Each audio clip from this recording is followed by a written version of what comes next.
Eggsy, I saw in you what someone once saw in me. Something that can't be taught. The makings of a Kingsman. Being a Kingsman is more than the clothing we wear or the weapons we bear.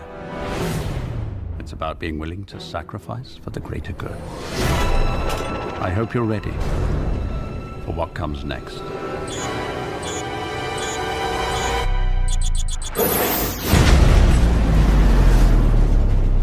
And now the end is near. Hey there everybody, welcome back to Grapevine Movie Reviews, where we only review the movies that we haven't seen. If you haven't been with us before, the way Grapevine works is a bunch of us see a movie, one of us doesn't. We all get together, we have a discussion about it, and the person that didn't see it decides whether or not they want to go see it based on the things that we talked about. I'm Matt, and today I'm joined by... Josh. Andy. Mariana. Michael. And today we're going to be talking about Kingsman 2, The Golden Circle. Sounds like a porno. It does. It really does sound like a porno title. Golden Circle. It's like Golden Shower. I mean, they do allude to it at some point in the movie, actually. Oh, yeah, they do. Yeah, they do. Very well. So it's a great deep cut right there. For this movie, Mariana is the one that didn't end up seeing it.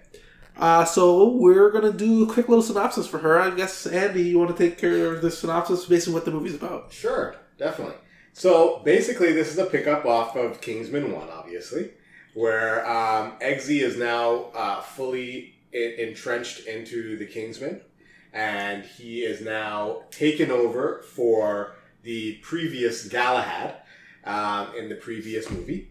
And it is about a new criminal organization that has come to fruition, the Golden Circle, run by Julianne Moore's character. Whose name is Poppy, I believe. Poppy. Yes. And she basically finds a way to infiltrate their information and pretty much takes out all the Kingsman locations, which forces them to have to go and see their American cousins, the statesmen, for help.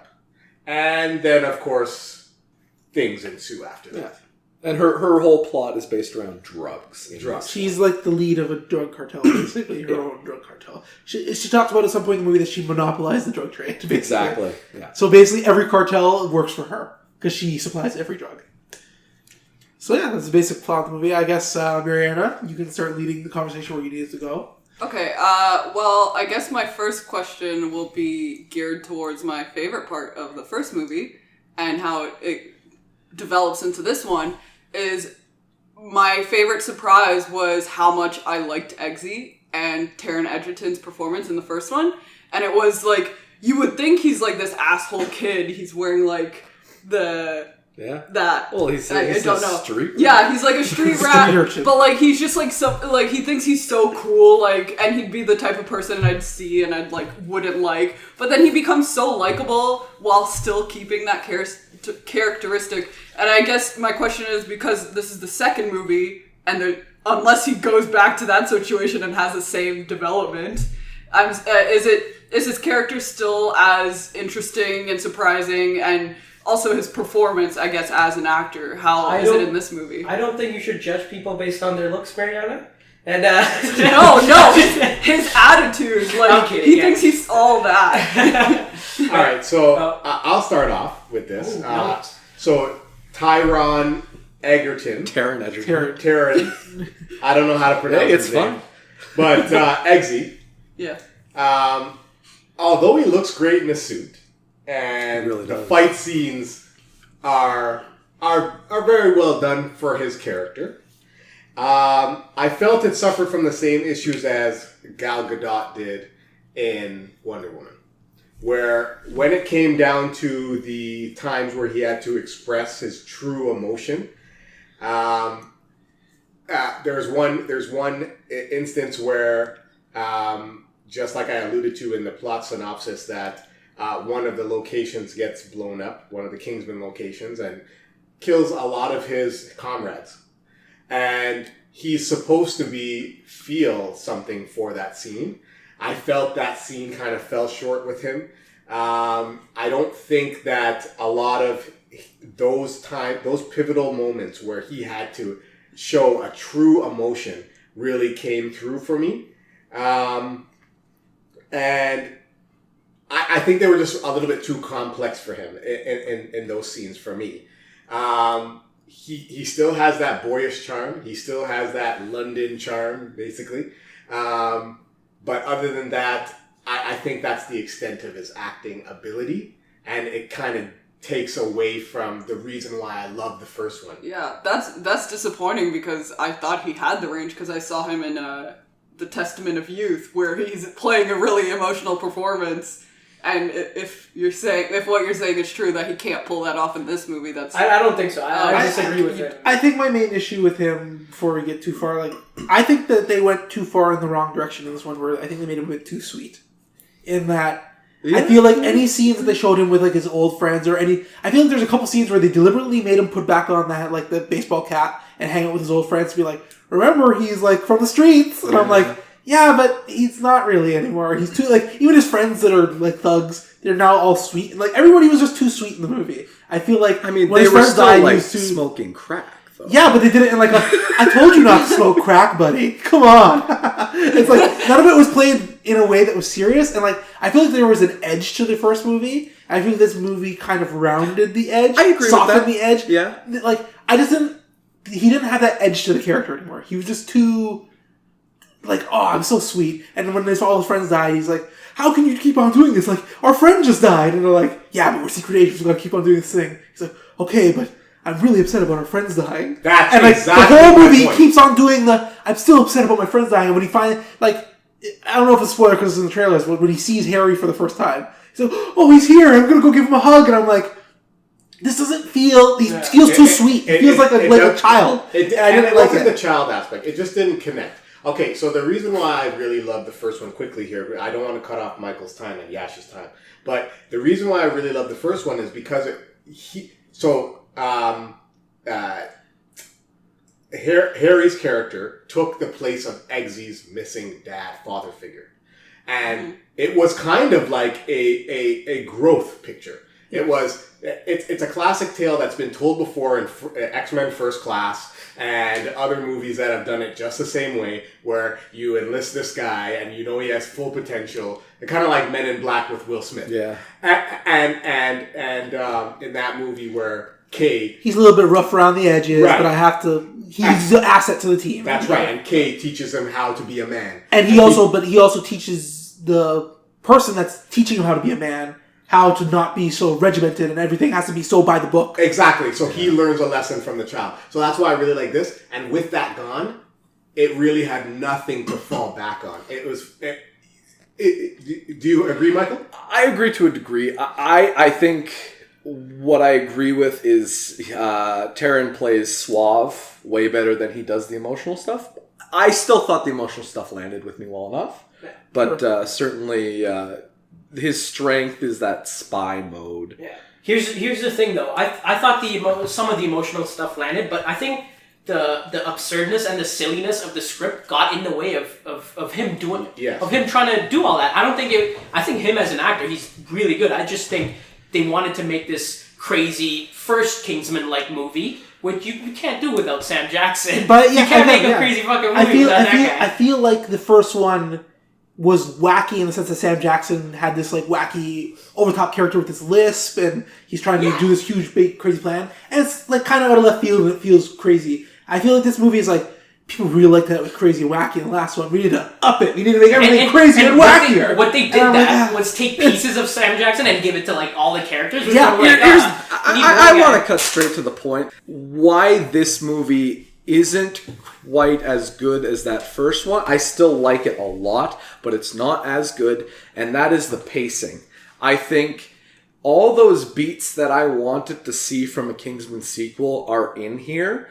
It's just they're spaced out much further than in the first one. The first one had this sort of faster pace where everything I liked about it just kept hitting me, and it was here's an emotional thing, here's a action sequence, here's something funny. Whereas this one, I feel like there's much larger gaps between every one of those things that I like. but then I find myself sort of waiting. And then there's another thing I like, whereas that first one, it just kept hitting me. Right. Yeah. And another thing about this is not so much about Eggsy, but the scenes that were supposed to give the laugh didn't really hit the mark for me. There was one part where the girlfriend, he's dating the queen from the princess. Yeah, at the end. The Swedish princess. The butt stuff. Right. Right. So he goes to meet her parents. And that scene was supposed to be really funny. I'm not going to give it away, but even that scene didn't hit the mark. It didn't. Some of the scenes with Julianne Moore, she was supposed to be this fun-loving character that was just psychotic, and a lot of those points didn't hit the mark. The scene with the parents, when we meet the parents, I actually thought it hit the mark until the point where the whole point of it to me was ruined, because I thought that scene worked in the sense that he's like. Their parents keep on trying to ask him these questions to trip him up. And he has the girl from the first one that was also the Kingsman, Roxy. She's helping him by, in real time, searching it up and telling him the answer to the questions, basically. And that's how he's able to seem so smart for the parents, and the parents like him. And okay, this is a good job of establishing that they're friends. And there's a great point where she's like, where he says, you're the best. And she's like, it's like the best agent or your best friend. It's like, and he goes, both. I was like, oh, that's so sweet. I loved it. It was so good.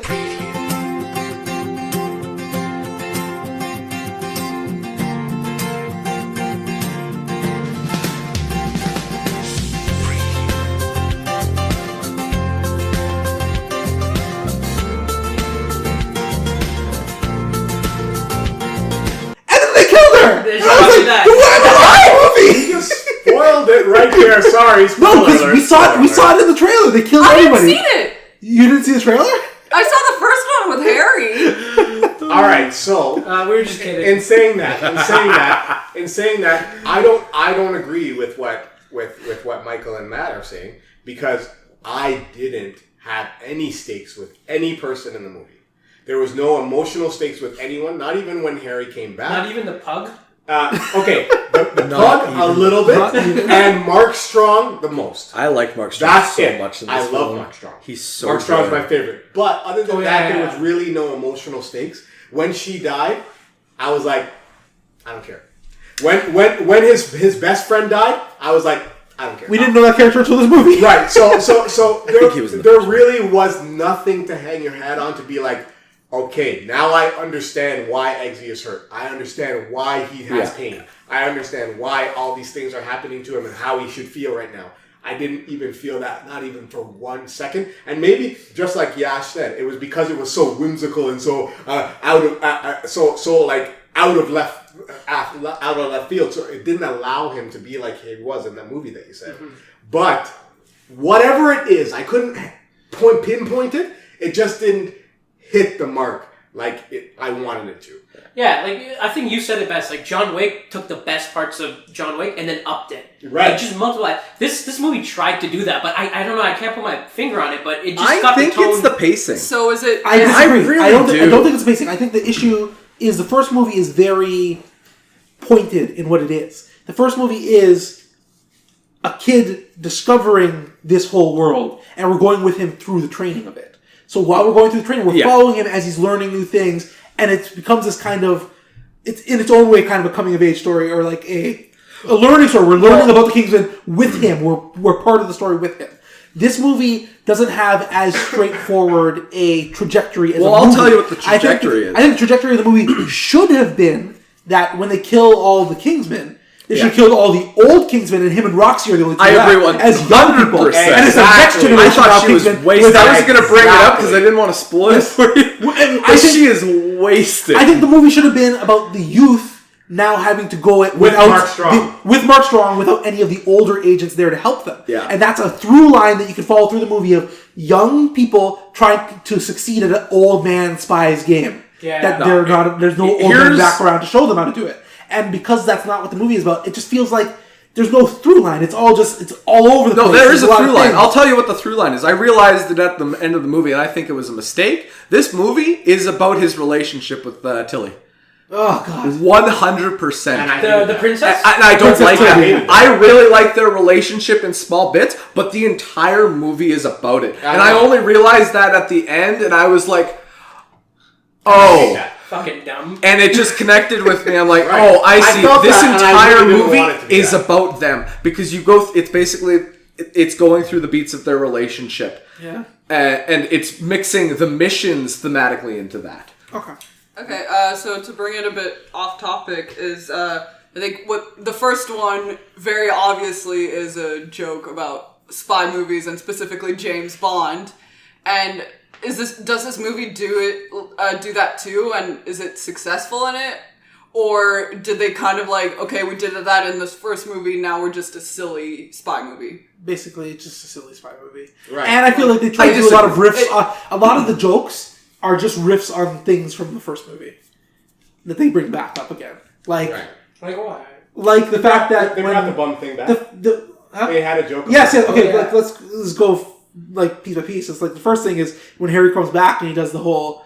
They're at a bar for some reason, and these guys start picking on him, and he's like, "Okay, I'm going to lock the bar up, and I'm going to beat them up," and it becomes totally a joke because set up. They're sitting there having a very, whole conversation, and everyone's just sitting, looking at them like this, like they're part of the conversation too. And then once they finish talking, all right, guys, get out of here. Losers. You British Our table. losers. Yeah. British assholes. Yeah. It's like, okay, so how come you just didn't say this while we sat, like, before we, like, we've been here talking the whole time. Not to and mention you that didn't say Eggsy went to that bar like 3 times before that in the movie, It's and no true. one said anything to him. Right. It was a little bit ridiculous. And But they just wanted to do the whole manners maketh man scene again. This was the last and like time make a that joke I on was it. To be Friends. fair, I thought they did a twist on it that Sure, worked but for that me, was but like, it all was relies forced. on the first movie. Yeah. It relies on the first It was movie forced. heavily. And It then felt forced. there is a second. So If you save the world, I'll give you backstage passes, basically. Right. Which is like is a euphemism for I'll give you a pass to get Say it. up. right. Say it, Matt. What is it? I don't get it. What is it? What? No, Backstage pass. Anyway, go What's a on. backstage Mariana. pass, Matt? because the first movie made a play on that first manners making man scene. By the end of the movie, it was Eggsy doing that, Yes. and locking Yeah, the and it doors. worked so well. And you're saying that they did it a third time. Yeah, they went back. But with the dead guy coming back. Right. And Yeah. this... No, I but they did make that a funny scene. Yeah. But It was like funny, I said, but like I said, that funny scene didn't hit because the funny thing, a little bit of a spoiler, is because of the fact that he's back now, and he's been in a coma, and they finally amnesia. got him back. He had amnesia, so he's finally back to himself. But they said it's going to take a while for your coordination to come back. You've been out of being yourself for so long. So he Also, tries to do the taking the umbrella and throwing the thing at the guy's head, and it just literally goes right by his head, and he's like.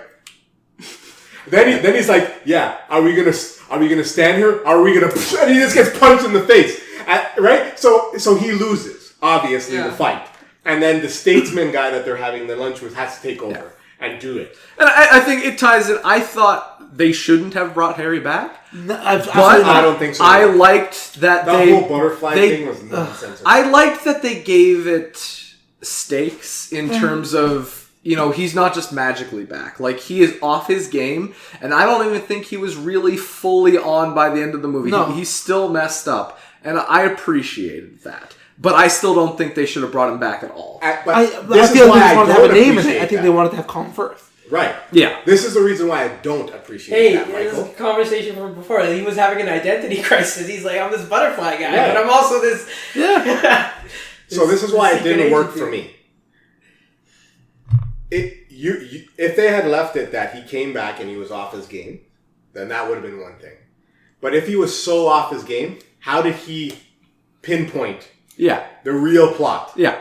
right away? Yeah. Which we're not gonna go they fully So used I'm not going to go into that, but Exactly. Yeah, we don't want to get into any of it. Right, but you know what I'm saying? Like, that didn't feel proper. Yeah. I love what you and Matt thought of, that it should have just been the young people. When the guy found the glasses and he was peeping into their conversation at the house meeting the parents, it should have been some conflict there that happened, and then he comes to save them, and then now he enlists his friends into the new version of Kingsman. Yeah, like right? it's youth like now. something. Now it's youth. But really and truly, because they didn't have that taking off point, the fatherless child now meeting an older guy that's never been able to have a life. Colin Firth's character has only had Kingsman. And the only thing he ever loved in his whole life was that dog. And now he actually found Eggsy, and now this is basically his chance at having a son. And then they tried to reverse it in this movie, because Eggsy is the reason why he is snapped out of his amnesia, where he says, like, basically, we need you. The Kingsmen need you. This world needs you. I need you. I need you. I owe everything to you. And even that scene didn't hit me. Interesting. See, that's not everything. Really hit me for the most part. Like all the emotional beats, all the comedy, it hit me. For me, it was that I felt it was just way too long getting to those parts. Right. But I want to talk about one thing I really liked in the movie was Agent Whiskey, Pedro Pascal. Yeah, he was cool. He was really cool. He was cool, man. He was a cool fighter. He was a cool new addition. He had the whip. I do hate one thing about him, and I won't spoil it, but I'll wait for Mariana to bring up the point. But go ahead. It was, in fact, I might as well say it. The Statesman as a whole. That's one of the things I wasn't sure if it would work in the movie. That worked really well for me. It did, and I'm excited. You don't even like the first one. Get out of here. It worked very well for me. I like seeing this new group of agents. I wish Roxy was with them, but apparently I would have loved to set up a nice Death doesn't matter in this universe, so I bet she's coming back in the third. So many missed opportunities. I was so upset about that. I wasn't too in love with Halle Berry's character. She's kind of there. Yeah, she was just there. Yeah. So she previously played one of the Bond girls. Is that why she's in it? Yeah, well, that's why she's in it. Yeah, like in a studio level. Does she add anything to it? She's female. She's the American workshop. Anyone could have done. Yeah, she's like the tech. Okay. Chick. Yeah. So we talked about emotional versus comedy and how it hit for some people, but not. But if you pick a scene from the first one, it's that church scene, obviously. Yeah. Right. Like that the action sequence was so amazing, and it was so cool to see a person who's mostly known for his dramatic roles and Oscar worthy roles, and doing like a huge action scene where he kills everyone. Yeah. And I'm saying, like, does this movie have a scene like that, or in general? It has numerous. And it works. I love the action one in this scene, film, but spread over a bunch of areas. Yeah. And the overall, action, is the action really good? Yeah. So the action, for the most part, was I think good. Yeah. However, there was some continuity issues. You know me. You guys should know me by now. I hate continuity issues because I went to school for editing and things like that. In the first initial chase scene, there was some huge plot holes and huge continuity issues that really threw it off right off the bat. I think that when you start a movie like that... Is there a Wilhelm scream or something? Pardon me? Was there... No, never mind. Yeah, no. When you start a movie off like that, it can either really pay off or really like hit the ramp and not make it to the other side. Yes. And I felt like that's what happened. That car scene wasn't that fantastic. I liked it. I didn't love it, but I liked it. I didn't notice anything. I got into the movie a little bit late, so I only saw the second half of that car scene. I didn't see the whole thing. Okay.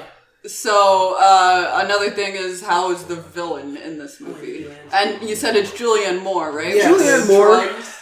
Well, the sort of hook of the villain is that she is basically your sociopathic business person. But she's very upbeat. But she's very upbeat, and just, she's obsessed with nostalgia. Nostalgia, 50s, yeah.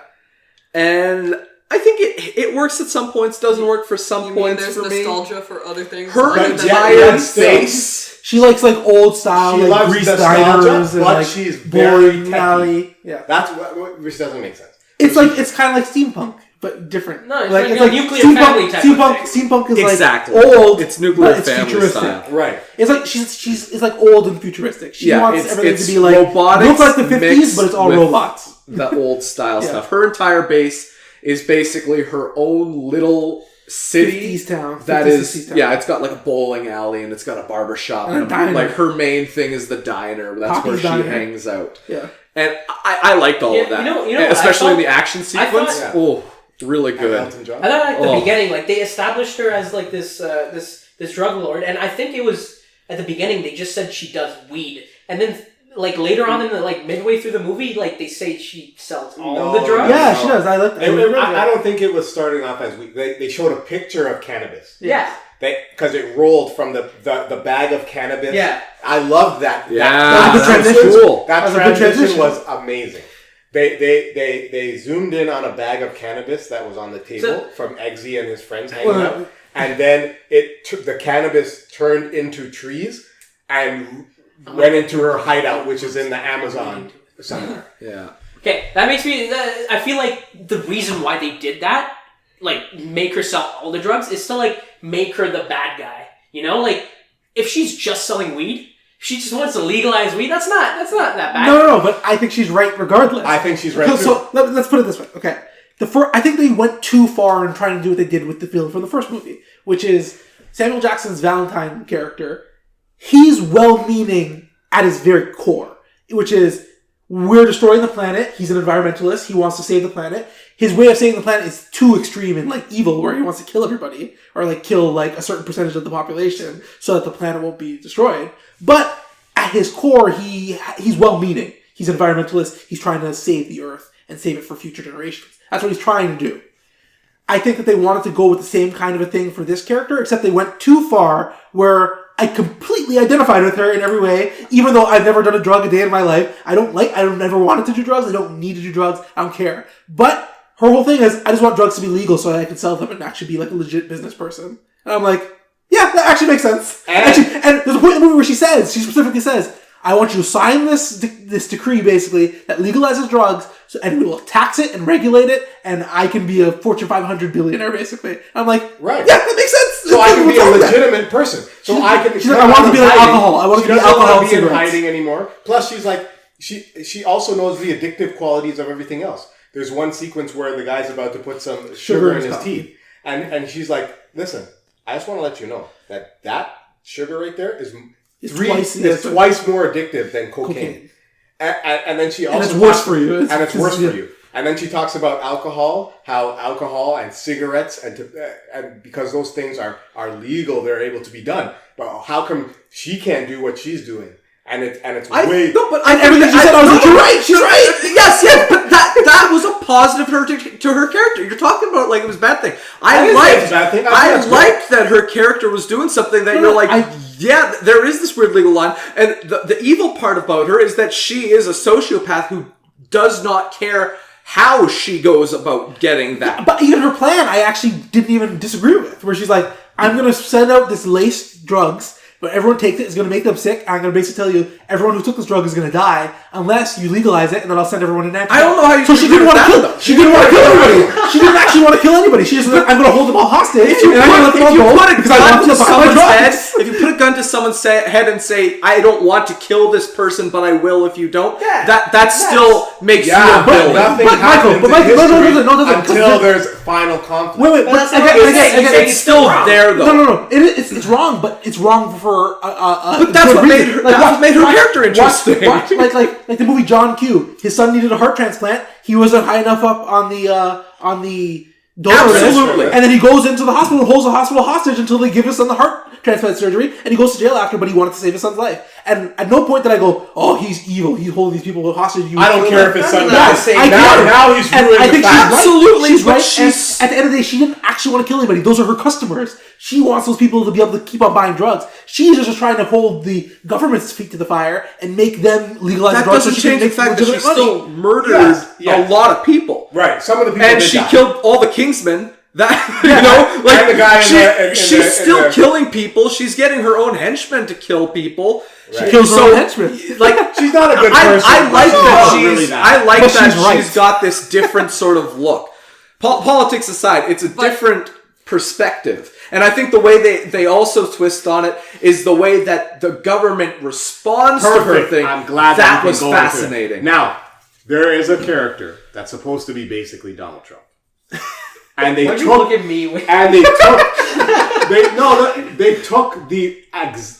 because they made a reference to Donald, And then after all the things that have been going on, they took that reference out. Yeah, I heard of that. But what seems hypocritical is that they blew up what was supposed to be Obama's head in the first movie. But then they don't want to mention Donald Trump in this one because he doesn't want to get... Let's not get into any Hugh Matthew and the racist cop. No. I think that these movies have a weird... Like, I don't want to become political, but like, there's a weird kind of right-wing tinge to parts of it, which is like, at the end of the movie, the whole thing is, drugs were bad and no one should be doing the drugs. And I'm like, that's not really what the point was. I don't think it was that at all, because you had people, they made a point of putting people in there good people that are good taking drugs. that took drugs. Some people Exactly. need the drugs for also medicinal purposes. But I think the point was it put fear in everybody now, like, oh, what if the drugs are laced in the future and they kill us again? I guess some people won't do, like, the one guy said, I'm never doing heroin ever again, which he probably shouldn't. But I don't want to demonize him because he was addicted to heroin. That's something he wanted to do. I don't know. It just felt weird to me. Now, touching back on the political part of it, the president's, I thought the president's plan so basically he hates all drug users, so he's going to flip this and just allow them to die. And I think his plan was so wacky and over the top and so ridiculous. But that's Kingsman. He put people in cages and sent them to the nearest arenas and put them stacked on top of each other. Cages. And then they called it medical centers, temporary medical centers. Yes. And I'm like... So people would go there thinking they were going to get medical treatment and they just put them in cages. It's wacky, but like within the context of the movie, those scenes are really short, Yeah. and you're already in this framework where this is kind of the world, but it's like this like weird twist on it where things are, it's the over the top spy movie stuff, and I think that fits into that context. Right. I do want to talk about my least favorite part of the movie, which is one of the missions. He has to seduce a woman. I think. Yeah. It's pointless. Yeah. It's not pointless. Again, it goes back to my thoughts that this entire movie is about his relationship with his girlfriend. And this is the part where he is sort of facing infidelity. And they handle it in an interesting way where he talks to her about it because he is a spy and she knows he's a spy. And he wants her to understand that this is just for the mission. The wife. No, the girlfriend. Yeah. But, like... is that... I don't know. I didn't see the movie. The scene itself is icky. Oh, okay, but... Well, I think it's over the top of the... Okay, so let me explain what he has to do. They're trying Don't to get plant... into too much detail. I know, but they're trying to plant a listening device, and the only way to plant the listening device is in her, and he needs to plant it in her vagina, basically, so they can listen to her conversation. Which, in itself, I'm like, that's kind of gross. It needs to be in a mucus membrane.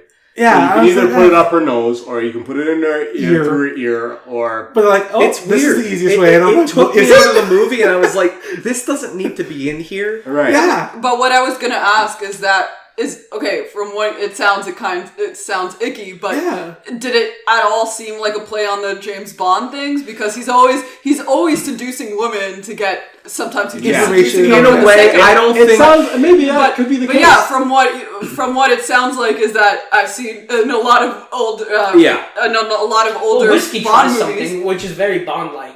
Whiskey tries the Bond maneuver and she turns him down, Yeah. and then Eggsy does the sort of more youthful version. That's a good thing. Which I think he's always I think from a seducing women in order larger to get context, you're information. correct. I find this movie's interesting because you're seeing what it would be like if a James Bond-like spy had a girlfriend the whole time. And I think from that perspective, a number of the parts of the movie are twisted in that way because you're like, he does have connections. And he even brings it up at the end, which again, I think the movie is about this. And he brings it up and he says like, should I even be a spy with connections?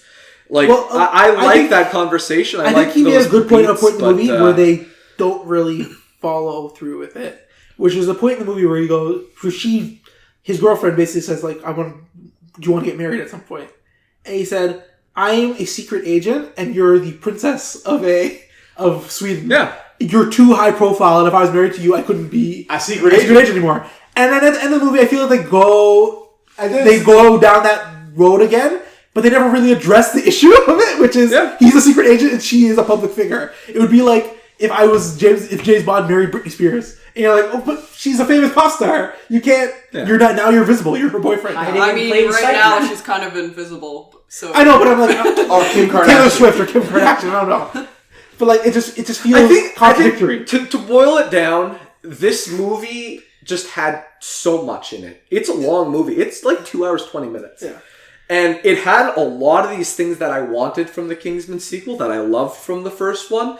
It had great action. It had these characters I love. And it had some new elements that I love. But then there was a lot of other stuff. Yeah. And I felt like I was always getting through some of the other stuff. Even the stuff I didn't necessarily dislike, I was just like, I'm trying to get to that next point that I'm really enjoying. Because overall, I really did enjoy this movie. I like it. I like it quite a bit. But like just nowhere near that first one because it was a little weird to me. Okay, so that kind of sounds like your final thoughts. So maybe we should round up. Yeah. Unless you have anything else to add, we can go around. I'll say something brief. I thought, it was an okay movie. I didn't love it. I didn't absolutely. It's a meh for me. My favorite parts were the Mark Strong parts. He's great in this movie. Thing we never talked about. I actually thought that Mark Strong and Eggsy had a really cool relationship for most of the movie. Yeah, they did. Them together was really great. They did. I guess my only issue, and it's unfair of me. I realize I'm being unfair. I'm upset about this movie for not being the movie that I wanted it to be. Yeah, and it should have been a culture clash movie for me, basically, of like when they go visit the statesman, most of them are older, and there's one younger statesman, which is Channing Tatum's character. They just all get along. And I liked how all of them kind of dismissed Channing Tatum's character as like, oh, he's new, he doesn't really know anything, he's young. And I would have liked it if all the Kingsmen were just the young people. It's him and Roxy. Because at the end of the movie, he comes. Exactly. And they should identify with the Channing Tatum character, and they're the youthful ones, and all the older people are basically telling them, like, you don't know how to do it, actually do it. We'll show you how to do it. And it's about the culture clash of, like, how, especially in the scene where Pedro Pascal is trying whiskey, he's trying to pick up the girl, and then Eggsy comes and does it his way, and he does it better. It's like, yeah, so the old stuff works, but there's some new stuff that works. And I wish the whole movie was that, and it wasn't. And that was a bit of a weakness for me, and I wanted it to be that movie. Andrew? Final thought for me is like I said, it was a good movie. It was okay. I enjoyed it. I thought it had the makings of being John Wick 2, where it would come up to the first one, at least meet it right at the top, not exceed but meet. And it fell short, unfortunately for me. But I didn't hate it, so that's what I'm about. You didn't hate it. That's okay. So I guess for hearing this review, I actually was gonna see it opening weekend, but I worked all day. So I think I'm still gonna see it as soon as possible. It was really work that was keeping me from watching it, but I'm not going into this movie with such high hopes because I really loved Eggsy in the first movie. Maybe I should lower that a bit. Maybe be surprisingly happy with it. Yeah. Overall, I think the general consensus is it was okay. Not as good as the first one. I heard the action's apparently good, but yeah. So I'll still see it as soon as I have a chance. Perfect. All right, sounds good. All right, so you heard what Mariana had to say, and I guess it's time to sign off. I'm Matt. I'm Yash. Andrew. Mariana. Still Michael. And come join us next time on The Grapevine. Have a great week, everybody.